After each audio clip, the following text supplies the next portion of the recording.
नमस्कार, आप देख रहे हैं अपना बिहार और आपके साथ मैं हूं विवेक। सबसे पहले बात करेंगे सुशांत सिंह केस के में पूछताछ की खबर की। तो सुशांत सिंह राजपूत आत्महत्या मामले में पूछताछ शुरू है। अभिनेत्री संजना सांगी बांद्रा पुलिस स्टेशन पहुंची। पुलिस ने संजना को पूछताछ के लिए बुलाया है और सुशांत की आखिरी फिल्म दिल बेचारा की अभिनेत्री हैं संजना। तो पूछताछ लगातार जारी है। सुशांत सिंह राजपूत आत्महत्या मामले में उन लोगों से पूछताछ हो रही है जो कि सुशांत के बेहद करीब थे, जिन्होंने उनके साथ फिल्मों में काम किया था। अभिनेत्री संजना पहुंची हैं बांद्रा पुलिस स्टेशन, जहां पर उनसे पूछताछ होगी। उन्हें बुलाया गया है और हम आपको बताएं कि संजना अभिनेत्री हैं सुशांत की आखिरी फिल्म दिल बेचारा की। और अमित राय हमारे साथ, हमारे सहयोगी मुंबई से सीधे बात करते हैं। अमित, क्या अपडेट है? देखिए, पिछले 1.5 घंटे से लगातार जो है संजना से पूछताछ हो रही है। संजना जो है सुशांत सिंह राजपूत की आखिरी फिल्म दिल बेचारा में लीड हीरोइन है। और आपको याद होगा, मीटू कैंपेन जब चल रहा था तो संजना ने सुशांत सिंह आरोप पर छेड़खानी का आरोप भी लगाया था। तो पुलिस जो है लगातार एक के बाद एक कड़ियां जो है जोड़ रही है सुशांत सिंह की आत्महत्या के मामले में। और इसीलिए जो है उन्हें समन भेजा गया था। उन्हें कल ही आना था पूछताछ के लिए, लेकिन वो दिल्ली में थी तो कल नहीं पहुंच पाई थी। तो आज वो लगभग 11:30 बजे करीब अपने लॉयर के साथ बांद्रा पुलिस स्टेशन पहुंची हुई है और पुलिस लगातार उनसे जो है पूछताछ कर रही है। अभिनेत्री संजना संघवी ने सुशांत सिंह राजपूत के साथ किसी और मैनी से अपने फिल्म करियर की शुरुआत की थी और बाद में इस फिल्म का टाइटल बदलकर दिल बेचारा जो है रख दिया गया था। और उसमें हमने देखा था कुछ विवाद भी जो हुआ था और बाद में दोनों ने एक साथ मिलकर इस फिल्म को पूरा भी किया था। और फिर उसके बाद जो विवाद हुआ था सुशांत के साथ, उसके बाद की स्थितियों को और उस विवाद को पुलिस जानना चाहती, इसीलिए उन्होंने संजना को समन भेजा है। क्योंकि हमने देखा था कि 8 दिन पहले भी जो है उन्होंने अपने इंस्टाग्राम पेज पे जो है लोगों से अपील की थी कि आप इस फिल्म को देखिए। पिछले 2.5 साल की मेहनत जो है इस फिल्म में लगी हुई है और सही सुशांत सिंह राजपूत को जो है अगर आप अपने दिल में रखे हैं और आपको वापस उसे देखना है तो इस फिल्म के जरिए आप उन्हें देख सकते हैं। तो लोगों से उन्होंने अपील भी की थी। लेकिन जिस तरह से मीटू कैंपेन के तहत आरोप लगाया था और बीच में उनके बीच जो है रसाकसी भी चल रही थी, बाद में दोनों ने मिलकर फिल्म भी की। तो आखिर वो क्या वजह थी, उसके बाद की परिस्थितियां क्या बनी, किस तरह के रिश्ते थे फिल्मों के दौरान, जो है किस तरह की बातचीत दोनों में होती थी, क्या वो उसी समय से डिप्रेशन में नजर आ रहे थे? क्योंकि ये भी शक जताया जा रहा है कि उसी झगड़े के बाद से शायद वो डिप्रेशन में भी नजर आ रहे थे, जो हमारे सूत्र जानकारी दे रहे हैं। तो इन्हीं सब चीजों को लेकर जो है ये पूछताछ हो रही है। मैं आपको इसी और जानकारी दे दूं कि इस मामले में जो है पुलिस कई लोगों से पर्सनल और प्रोफेशनल लाइफ से जुड़े पूछताछ कर रही है। और पुलिस ने पिछले दिनों इस सिलसिले में यशराज फिल्म की कास्टिंग डायरेक्टर जो है शानू शर्मा, यशराज फिल्म के वाइस प्रेसिडेंट और प्रोडक्शन हेड रहे आशीष सिंह और उनके सहायक रहे आशीष पाटिल से पूछताछ की थी। और अब तक 27 लोगों से जो है पूछताछ कर बयान इस मामले में पुलिस ने दर्ज किया है। चलिए अमित, बहुत बहुत शुक्रिया तमाम जानकारियों के लिए। सुशांत सिंह आत्महत्या मामले में लगातार पुलिस पूछताछ कर रही है। और इधर पटना स्थित दवा मंडी की खबर लें तो एक ही दिन के लिए अब ये रोड बंद होगा। और हम आपको बताएं कि गोविंद मित्रा रोड अब 3 दिन नहीं 1 दिन बंद होगा और 1 दिन में ही सैनिटाइजेशन का काम पूरा करना होगा। केमिस्ट एंड ड्रगिस्ट एसोसिएशन का यह फैसला है। एडिशनल ड्रग कंट्रोलर के कहने पर ये चीजें स्थगित की गई 3 दिन की बात। अब 1 दिन में ही 1 दिन तक ही जो समय है जिसमें सैनिटाइजेशन का काम करना होगा, दवा की आपूर्ति प्रभावित ना हो, इसके कारण यह फैसला बदला गया है। 3 दिन से अब 1 दिन पर यह फैसला आकर टिका है कि 3 दिन तक यह मार्केट बंद नहीं रहेगा, बल्कि 1 दिन बंद रहेगा और 1 दिन में ही सैनिटाइजेशन का काम भी पूरा करना होगा। तो दवा मंडी 1 दिन बंद रहेगी। एडिशनल ड्रग कंट्रोलर के कहने पर यह सब कुछ हुआ, दवा की आपूर्ति प्रभावित ना हो, इसके कारण यह फैसला लिया गया है। इस वक्त की बड़ी खबर, राजेश आर्या है सचिव Patna and chemist and druggist association से। राजेश, 3 दिन नहीं बल्कि 1 दिन में अब सब काम पूरा करना होगा, खासकर सैनिटाइजेशन का काम, और 1 दिन ही अब ये मार्केट बंद होगा। तो ये अहम फैसला है, खासकर उन लोगों के लिए जहां पर दवा की आपूर्ति होती है, कहीं से वो प्रभावित और बाधित ना हो, इसे लेकर। राजेश जी सर, ऐसा था कि हम लोग को सैटरडे में मतलब बहुत सारे लोग स्वेच्छा से बंद करके हमारे एसोसिएशन कार्यालय में वो मतलब 8 से 10 आदमी का संक्रमण में फैलने का खबर आया। तो वो लोग ऑलरेडी स्वेच्छा से बंद करके हम लोग के पास आए थे। तो हम लोग ये निर्णय लिए कि हम लोग 3 दिन का इसी बहाने अगर बंद हो ही गया है तो इसी बहाने सारे मार्केट मोहल्ला गली को सैनिटाइज मतलब कर लिया जाए। फिर इसेंशियल ड्रग्स में जो आता है, इसके लेकर के फिर हम लोग में विचार ऐसा आया कि जिस मार्केट में संक्रमण का खबर मिली है उस मार्केट को छोड़ करके सारा मार्केट को मतलब में ओपन कर दिया है, क्योंकि ये पूरे बिहार राज्य का मार्केट है और अलग स्टेट में भी यहाँ से माल जाता है। तो हम लोग फिर से वापस निर्णय लिया कि नहीं, उसको हाथ सैनिटाइज करके कल से जो मार्केट में है उसको मतलब बंद किया जाए, बाकी को खोल देने का निर्णय किया गया। चलिए, बहुत बहुत शुक्रिया राजेश, हमसे बातचीत के लिए। सचिव थे जो कि Patna chemist and druggist association से जुड़े हुए हैं, जिन्होंने साफ तौर पर बताया कि 3 दिन तक अगर दुकानें बंद रहेंगी तो इससे कहीं ना कहीं जो दवाएं हैं उनका जो उन्हें भेजने की या फिर उसे लेने आने वालों के लिए काफ़ी तकलीफदेह होगा, प्रभावित होगा इससे।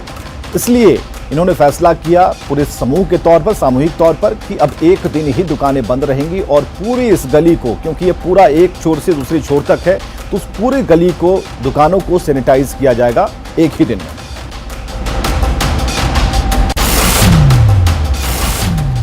और इधर दरभंगा जिले के कुशेश्वर स्थान के पूर्वी इलाके में बाढ़ का खतरा मंडराने लगा है। लगातार हो रही बारिश और नेपाल से छोड़े गए पानी के कारण कमला बलान और कोसी का जलस्तर बढ़ने लगा। जलस्तर बढ़ने के कारण कमला बलान के पश्चिमी तटबंध से पूरब के सभी 4 पंचायतों में बाढ़ का पानी तेजी से फैल रहा है। इसकी वजह से यहां की करीब 50,000 की आबादी पर बाढ़ का खतरा मंडराने लगा। नदी किनारे बसे इटहर पंचायत के चौकिया गांव के कई घर नदी के बहाव में बह गए। यहां तक कि गांव से प्रखंड मुख्यालय तक जाने वाली सड़कों पर घुटने भर पानी चढ़ गया है। 33,000 पॉपुलेशन के लगभग हमरा के इलाका से 33,000 के लगभग नुकसान है परिवार के, जे सालों साल बाल बच्चा सब पत्नी सबके लेके बांध पर भागो पड़े छै। मारे छै, कोई घर नहीं बनबे ले छै, भागो। साले साले कटल जाए छै, सब कुछ भाइस जाए छै, बकरी माल ऊन पानी। सरकार कुछो नहीं दै छै। कोई देखे बाहर करे छै हमरा आर के। कि घर कट गए, ओन पान सब कुछ हमरा भाइस गए, कुछ मिले छै हमरा आर के? कुछो नहीं करो, वोट दे सरकार के। सरकार की दे हमरा आर के? गरीब लोग मरे छी। और खबर है नदिया से, जहां NH 327 पर बना भंगिया बेली ब्रिज का अप्रोच पथ पर तेजी से कटाव हो रहा है। दरअसल आरपी कंस्ट्रक्शन ने 4 महीने पहले काम शुरू किया था, लेकिन बारिश की वजह से काम रुक गया है। बकरा नदी का लगातार जलस्तर बढ़ता जा रहा है, लिहाजा जहां एक तरफ अररिया सिलीगुड़ी मार्ग पर संपर्क भंग होने का खतरा है, वहीं ग्रामीणों में प्रशासन की लेट लतीफी से नाराजगी भी है। इतना रुक गया है, हम लोग बहुत कोशिश की, स्पीड में काम किए हैं। बाढ़ के कारण, बारिश के कारण काम रुक गया। लगभग यहाँ के गांव वाले सब बोलते हैं 3 से 4 महीना 5 महीना तक पानी रहता है इसमें। 5 महीने के बाद कुछ हो सकता है, जब तक पानी कम नहीं रहता। इस बार जब हम लोग देख रहे हैं तो जो NH का 27 ये जो रोड है, देख रहे हैं कि आधा से ज़्यादा इस बार कट चुका है, लेकिन अब तक इसमें कोई देख रेख किसी का नज़र भी नहीं पड़ रहा है कि ये कट रहा है तो इसको बचाना है या नहीं बचाना है। और अगली खबर है सहरसा से, जहां लगातार हो रही बारिश के कारण जल जमाव की समस्या से लोगों को जूझना पड़ रहा है। यहां तक कि गली मोहल्लों से लेकर मुख्य सड़क पर चलना दूभर है।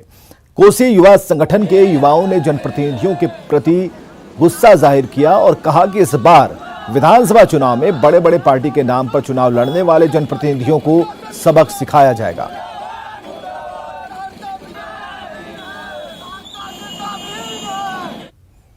दरभंगा में चोरों का आतंक जारी है। ताजा मामला घनश्यामपुर थाना क्षेत्र का है, जहां बेखौफ चोरों ने इस बार सोने चांदी की दुकान को निशाना बनाया। यहां चोरों ने गैस कटर से दुकान के शटर को काटकर लाखों की संपत्ति चुराई है। वारदात के बाद कारोबारियों में दहशत का माहौल है। हालांकि चोरों की करतूत सीसीटीवी में कैद हो गई। पुलिस इस पूरे मामले की तफ्तीश में जुटी हुई है। ग्राम सोना, करीब 4 किलो चांदी मतलब जो है चोर लेके भाग गया है। और उसके बाद मतलब जो है कुछ लोग मतलब जो है नाम शक के दायरे में रखने के बाद उसके बाद मतलब जो है कुछ लोग मारपीट भी किया है मेरे साथ। कल ये घटना हुई है जिसमें कुछ CCTV फुटेज मिला है हम लोगों को। इसमें SDPO को और SHO को मैंने निर्देश दिया है कि 3 दिन के अंदर इस गैंग को उद्भेदन करें और जो घटनास्थल पे CCTV की फुटेज है उसका फोटोग्राफ डेवलप करा के मीडिया को देने का भी मैंने निर्देश दिया है। भागलपुर हसदेव स्टेट हाईवे पर लगे जाम की वजह से आम लोगों के साथ दूसरे राज्यों के वाहन चालक परेशान हैं। दरअसल पिछले 3 दिन से महाजाम लगा है। बड़े बड़े वाहनों से सड़क पटा पड़ा है। जाम का नजारा ऐसा है कि पुलिस के प्रयास से भी लोगों को परेशानी कम नहीं हो पा रही। और गौरतलब है कि ढाका मोड़ बांका मुख्य मार्ग पर चांदन पुल के ध्वस्त होने से बड़े वाहनों का निकलना मुश्किल हो रहा है, जो जाम का मुख्य कारण बताया जा रहा है।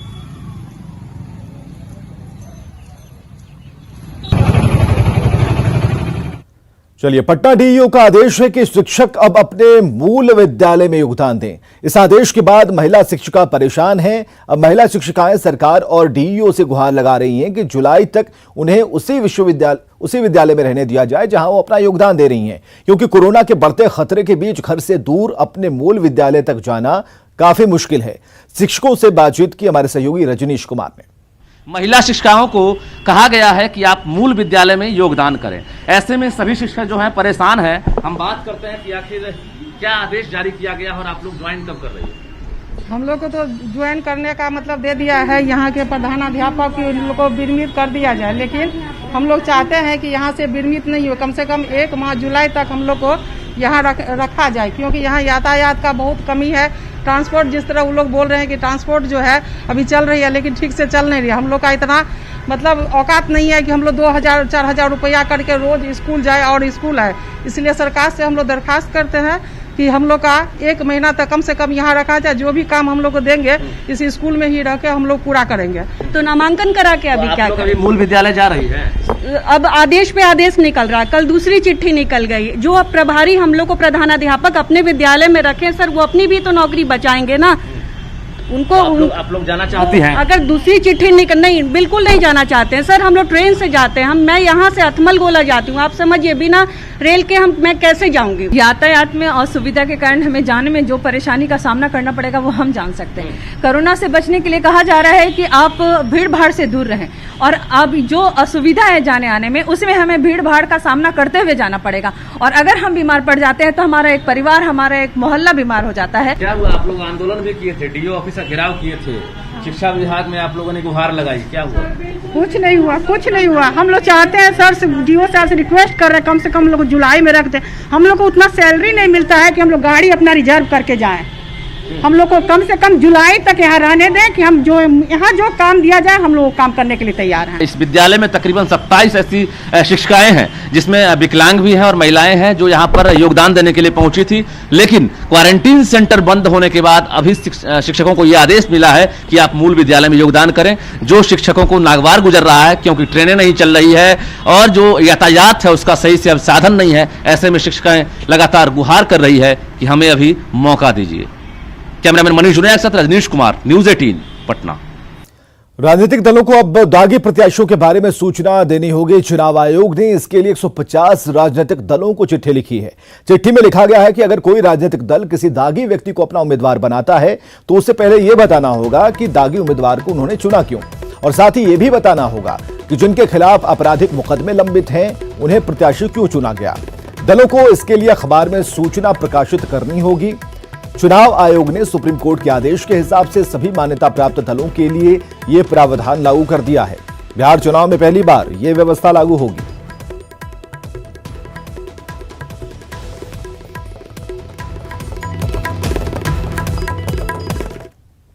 तो दागी उम्मीदवार पर चुनाव आयोग के फैसले का बीजेपी और जेडीयू ने स्वागत किया है। नेताओं का कहना है कि हमारी पार्टी शुरू से ही इसकी हिमायती रही है। राजनीति करने वाले लोगों को कहीं ना कहीं अपनी प्रामाणिकता तो बनाए रखनी होगी, और राजनीतिक दलों को भी अपनी प्रामाणिकता समाज में बनी रहनी चाहिए। भारतीय जनता पार्टी ऐसे किसी भी कदम का हमेशा स्वागत करती है, और लेकिन उसमें एक विषय ये भी है कि आधार कुछ न कुछ इलेक्शन कमीशन को बताना चाहिए कि किन आधारों पे वो लोग जिस तरह के रिपोर्ट हैं या जो उन पर क्या चार्जेज हैं उसके आधार पर विषय आना चाहिए, और निश्चित रूप से पार्टी को भी उसकी पूरी जानकारी देनी चाहिए सार्वजनिक प्लेटफॉर्म पे। देखिए, ये एक महत्वपूर्ण फैसला है, और राजनीति के साथ जो अपराध का रिश्ता लंबे समय तक रहा है, उत्तरोत्तर उसमें गिरावट आई है, और एक मनोवैज्ञानिक दबाव तमाम राजनीतिक दलों पर है। लेकिन ताज़ा निर्देश राजनीति के शुद्धिकरण की दृष्टि में एक ऐतिहासिक पहल है, और हमारी पार्टी इसका स्वागत करती है। यह पर्याप्त नहीं है, राजनीतिक दलों को इस बात के लिए एकमत होना पड़ेगा, और चुनाव आयोग को ऐसा निर्देशित करना होगा कि अगर कोई बैकग्राउंड ऐसा है जिसमें अपराध है या केसेस ऐसे गंभीर चल रहे हैं, पॉलिटिकल केसेस नहीं, जो केस अपराध से जुड़ा केस अगर है तो फिर ऐसे लोगों को प्रत्याशी न बनाए। और दागी उम्मीदवार का क्या पैमाना है ये पूरी तरह से समझना होगा। हम तो इसके पक्षधर हैं कि आखिर दागी उम्मीदवार बने क्यों, दागी और आपराधिक छवि के लोगों को उम्मीदवार ही क्यों बनाया जाए। प्रधानमंत्री नरेंद्र मोदी आज शाम 4 बजे राष्ट्र को संबोधित करेंगे। इस दौरान वो बड़ी घोषणा भी कर सकते हैं। कोरोना काल में ये उनका छठा संबोधन होगा। देश भर में एक तरफ जहां कोरोना से आंकड़े तेजी से बढ़ते जा रहे हैं, दूसरी तरफ गलवान घाटी में हिंसक झड़प के बाद चीन के साथ तनाव बरकरार है और ऐसे में प्रधानमंत्री मोदी आज राष्ट्र के नाम संबोधन काफी अहम माना जा रहा है।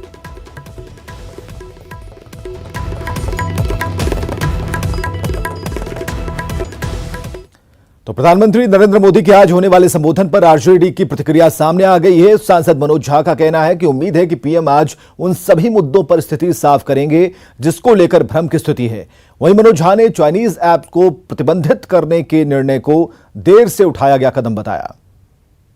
टू लेट, आपने ऐप को प्रतिबंधित किया। मैंने अभी टिकटॉक के हेड का स्टेटमेंट पढ़ा, उसमें ये कहा जा रहा है इंटरिम ऑर्डर है, उन्हें बातचीत के लिए बुलाया गया है। तो फिर समझ में नहीं आता है कि क्या ये हेडलाइन मैनेजमेंट के लिए सिर्फ था, क्योंकि उनमें से तो 99% ऐप का नाम अधिकांश लोगों ने नहीं सुना था। और बहरहाल ये मैंने जो जैसा कहा टू लिटिल टू लेट, इससे आगे 2 कदम बढ़ाने होंगे। चीनी ऐप पर केंद्र सरकार के प्रतिबंध के फैसले का हर तरफ स्वागत हो रहा है। पटना के करगिल चौक पर एलजेपी कार्यकर्ताओं ने फूलों की होली खेलकर थाली बजाकर केंद्र के इस फैसले का स्वागत किया। मौके का जायजा लिया हमारे सहयोगी साकेत कुमार ने। ऐप पर लगे प्रतिबंध का यहां पर देखिए किस तरह से स्वागत किया जा रहा है। जिस तरह से भारत सरकार ने चीनी ऐप पर प्रतिबंध लगाया है, उसे यहां पर डिजिटल सर्जिकल स्ट्राइक का नाम दिया गया है। और जो लोजपा के यहाँ पर कार्यकर्ता हैं वो पटना के इस कारगिल चौक पर इस फैसले के स्वागत में यहाँ पर पहुँचे हुए हैं और देखिए थाली बजाकर और फूलों की होली खेलकर यहाँ पर इस फैसले का यहाँ पर स्वागत ये कर रहे हैं। हम एक बार बात करते हैं यहाँ पर आप लोग जो है ये स्वागत कर रहे हैं फैसले का, क्या कहेंगे? लोक जनशक्ति पार्टी की ओर से देश के प्रधानमंत्री जी का आज हम लोग अभिवादन कर रहे हैं। चिराग पासवान जी के दिशा निर्देश पर आज लोक जनशक्ति पार्टी के कार्यकर्ता जश्न मना रहे हैं। देख सकते हैं कि प्रधानमंत्री जी ने थाली बजाने का जो काम कोरोना में किया था, उसके तहत आज हम लोगों ने झाल बजाया, फूलों की होली को लिया। देश के प्रधानमंत्री जी को लोक जनशक्ति पार्टी की ओर से, चिराग पासवान जी की ओर से आभार मैं व्यक्त करता हूं। इसमें परोक्ष और अपरोक्ष रूप से जितने भी चीनी कंपनी काम कर रहे हैं उन सब पे प्रतिबंध लगाया जाए। जय हिंद, जय भारत। चीनी कंपनी जितने भी यहाँ पर काम कर रहे हैं भारत में, उस पर प्रतिबंध लगे और देखिए किस तरह से जो उत्साह है लोगों में वो दिख रहा है। क्योंकि जिस तरह से गलवान घाटी में जो मामला हुआ, जिस तरह से हमारे वीर सैनिकों ने अपनी शहादत दी, उसके बाद से लोगों में चीन को लेकर आक्रोश है और वो आक्रोश अब इस तरह से सड़कों पर दिख रहा है। जिस तरह से भारत सरकार ने चीनी ऐप को प्रतिबंधित करने का फैसला लिया है, उसका जोरदार स्वागत हो रहा है। कैमरापर्सन आशीष के साथ साकेत कुमार, न्यूज़ 18 पटना। खबरें लगातार जारी हैं, बने रहिए हमारे साथ।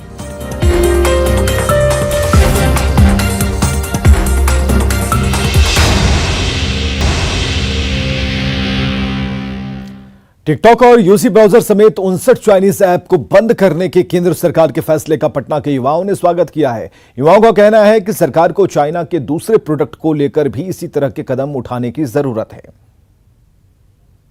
मौजूद हैं पटना के यूथ, बात करते हैं इनसे। ये तमाम लोग जो हैं मोबाइल यूजर्स हैं, लंबे समय से मोबाइल यूज कर रहे हैं। ये बताइए क्या नाम हो आपका? मेरा नाम दानिश खान है। दानिश, ये बताओ कि जिस तरह से भारत सरकार ने बैन किया चाइनीज ऐप, मोबाइल ऐप पे क्या कहोगे? दरअसल बात ऐसा है कि ये टिकटॉक जो एप्लीकेशन था, ये कहीं ना कहीं हमारे समाज को और हमारे छोटे छोटे बच्चों को गुमराह कर रही थी।